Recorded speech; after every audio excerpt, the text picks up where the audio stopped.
Hey guys, thanks for tuning in and welcome to the channel. We're going to test the DJI drone today and do a range test. If you missed the unbox, inspection, setup, and also another review I did of this, the flight test, I'll have those links in the description so you can check those out. But today's all about testing the range with the controller, and I better hurry up because I've got wind coming from this direction and the clouds are coming in. I'm going to fly it out this way, just see how far this thing can fly. I know it can fly for around 20 minutes, so definitely no problem with flight time, but I'm kind of wondering about the technology that they use in the wireless transmission for control and video. So anyway, I'm going to boot this up. We're going to test all that and see how far we can get, and I'm also going to record the screen on the phone so you guys can see that exactly what I'm seeing, and also the video on here in 4K. This does 4K 20 frames per second or 1080p 30 frames, and also does 720. So I'm just going to go ahead and do the 4K while we're flying out there and flying back. All right, let's get this started up and see how far it gets.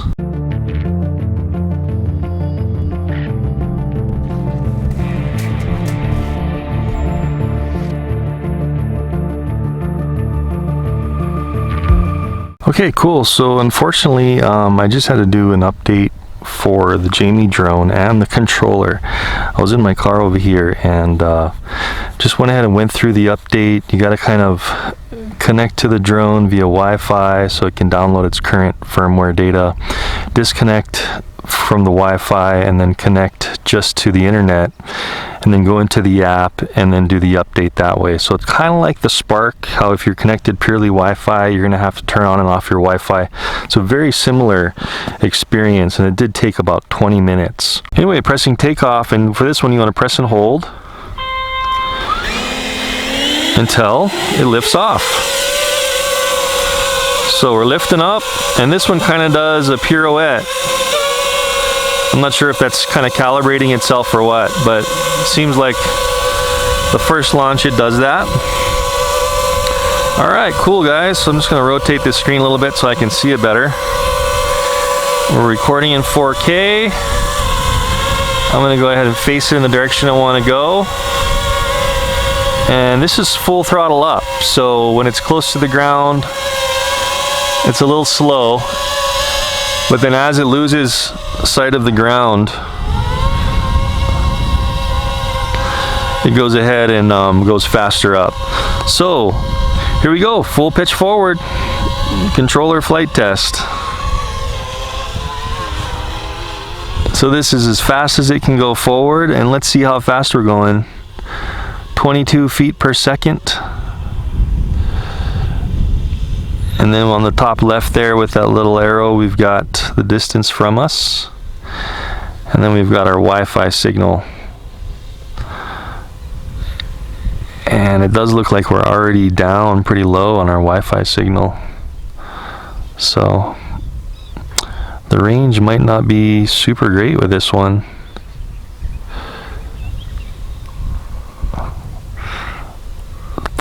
Approaching 1,000 feet. Let's try and rotate this gimbal down so you can kind of see the trees here. There we go.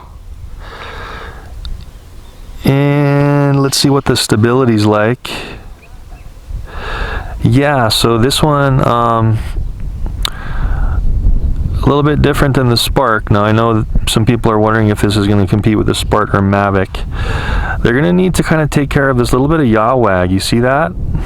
I've got my hand just straight on the pitch stick, and I'm just going straight forward, and we're getting a little bit of that yaw wag. I'll have the 4K video up on the screen too, so you guys can see that. And also I'm recording this view of what I'm seeing here. But as far as distance goes, okay, so 2,000 feet. We're getting into some clouds here. I'm gonna try to drop it down a bit.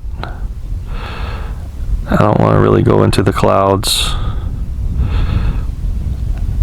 as much as possible, but that may be unavoidable. Still in control of the gimbal, that's good news. At a half a mile away. There we go. Kind of getting out of the clouds there. So I haven't gone any other direction except straight forward here. And So we are still going 21 feet per second. We've got 81% battery. So with this one, the cool thing, I mean, if you can deal with that little bit of yaw wag once in a while, the cool thing with this one is the flight time is going to be amazing on this. Awesome. So I'm still holding the stick full pitch forward, and we're still going about the same speed. The wind is coming from that direction now, so we're flying directly into the wind, which is actually a good thing. I'm gonna bring it down a little bit. It's saying we're only 15 feet from our launch height, so you can see how the you know, how the mountain's going down that way. So a little bit of delayed in the pitching the camera now. Seems like the signal's getting pretty weak. It's like a delayed pitch. And I'm seeing our signal, our wireless signal is only 11%, so we're getting pretty weak there. But we're just gonna keep holding forward, seeing how far we can get. 10% wireless signal. I've got the camera facing kind of down now.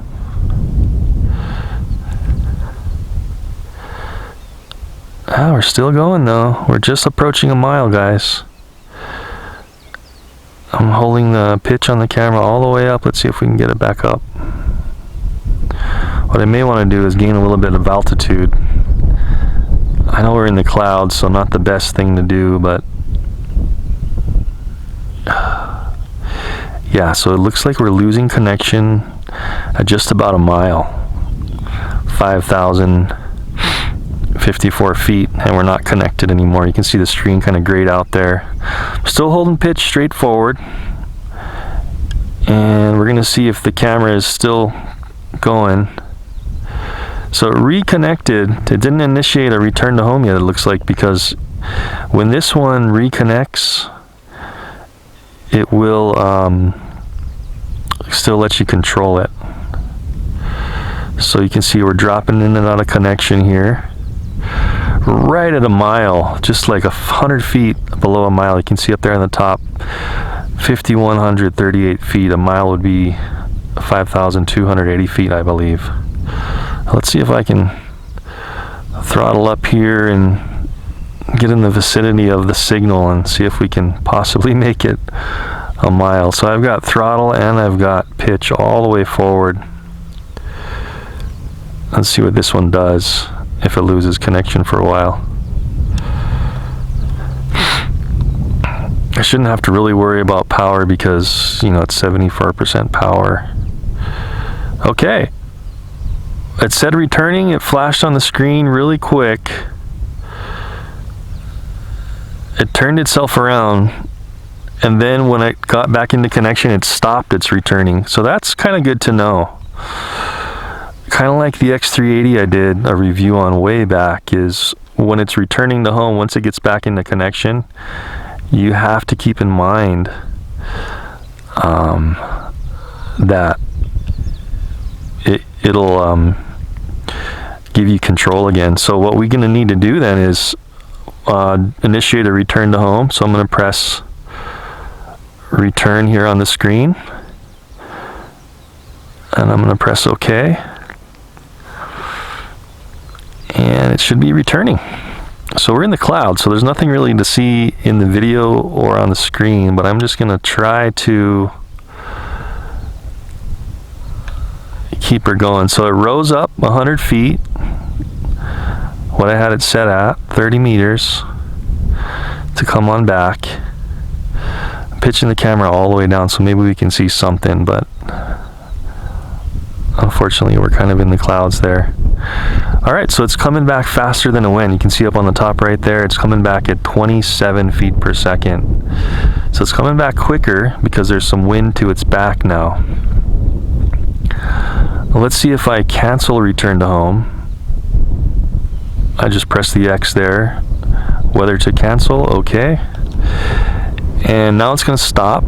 It's facing us, and I'm going to put full pitch forward and kind of drop it down a little so we can get out of this clouds. Okay, So I'm trying to drop it so we can see something on screen. Don't want to hit any trees for sure. There we go. We can kind of see some trees coming out of these clouds. There we go. So we're definitely above the trees here. And there's that little bit of yaw wag. So I'm not gonna definitely have as good a video as, you know, something like the Spark or the Mavic because of that. It does have 4K, but it's not able to steady it quite as good. Okay, so I dropped to basically 0 feet, which is its launch altitude. And it doesn't seem to be letting me go any further down, so keep that in mind. It's not letting me go lower than that when I pull down on the throttle. So maybe there's something they can do to update that if you want to fly lower. So if you're flying over like a mountain like this way out, you would be over the 400 foot pretty quick if it doesn't let you drop down. So full stick forward manual control, I'm only able to go 15 feet per second, but watch when we hit return to home. Check this out. It's going to go ahead and go up to 100 feet first. That's just its fail-safe. And we're getting into the clouds, unfortunately, so can't really see anything. I'm not manually making it do this. This is just its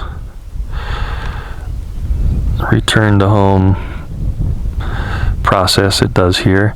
And look at that. So it returns to home twice as fast almost as you can manually make it come home. So that's interesting. I didn't see a setting in there where you can adjust your flight speed. But actually that's a good thing because you need that thing to come home faster than you're going out, just to make sure you have battery power left. So we are at 1,200 feet distance and closing. We're at 50% battery power.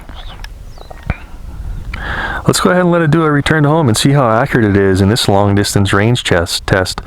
So I can honestly say you're going to get about a mile with the JME as of right now.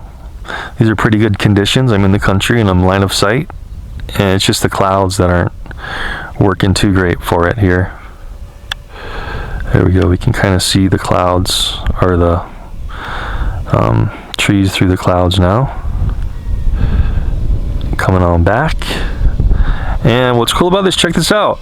I can pitch the drone and tilt it, rotate, yaw the drone, do the camera, whatever I want to do while it's returning home.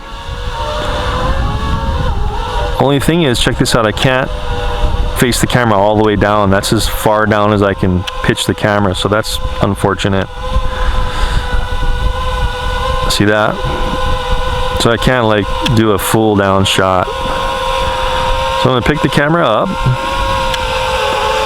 and just let it land and see for this range test of 1 mile how accurate it'll be.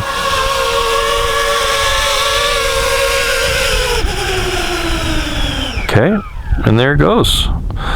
So definitely not as accurate as you know, a Mavic or DJI stuff with that precision landing they have. Even the Spark a few inches away. This one looks like it's about, I launched right from that H, so this one's about, I want to say 1, 2, a little over 3 feet off from its launch point, which is okay.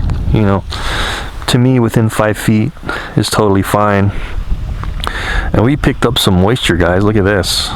So probably wasn't the best idea to do this range test now at this time of day because the whole top shell is wet, and you can see that condensation on the arms and stuff.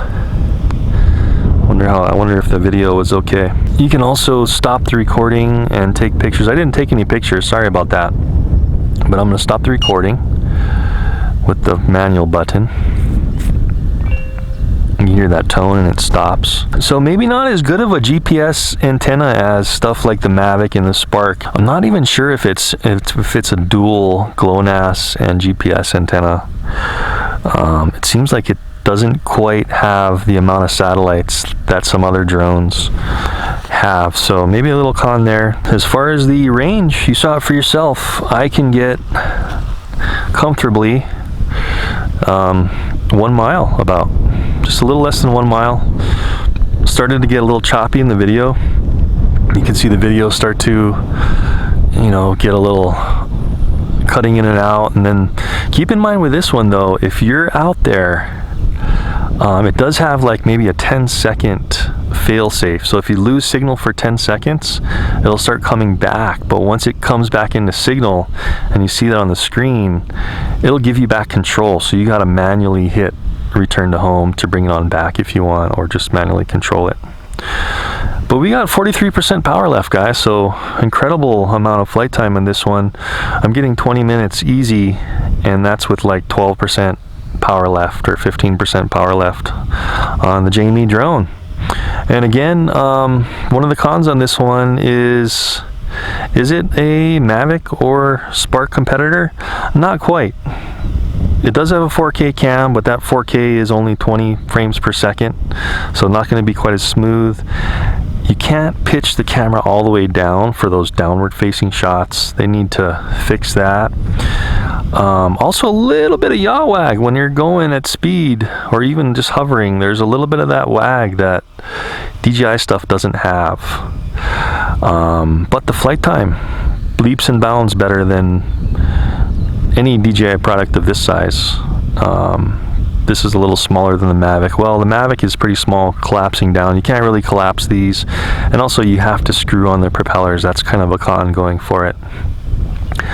But it seems pretty good, a pretty good option. And if they can make the price right, of course you're not going to get that range with just the phone controlling it. This can control with just the phone, kind of like the Spark can, and the Mavic for that matter, or with this controller. And so if you put this combo together, that might be raising the price a little bit. So if they can get the price right with this combo, it might be a viable drone for, you know, maybe not a DJI fan, but for somebody that wants to get into drones and maybe is not a super DJI fan, this would be a good option if you can deal with those little cons I was talking about. Anyway, guys, I hope you enjoy that range test of the JME little mini smart drone. And that was informative for you. More coming up with this one. If you haven't seen the initial flight test I did at the park with this one, go ahead and check the link down below, and also the unboxing and stuff. I also have that link down below, and I did some thorough stuff with it. So anyways, thanks for watching, guys, and I'll see you in the next one.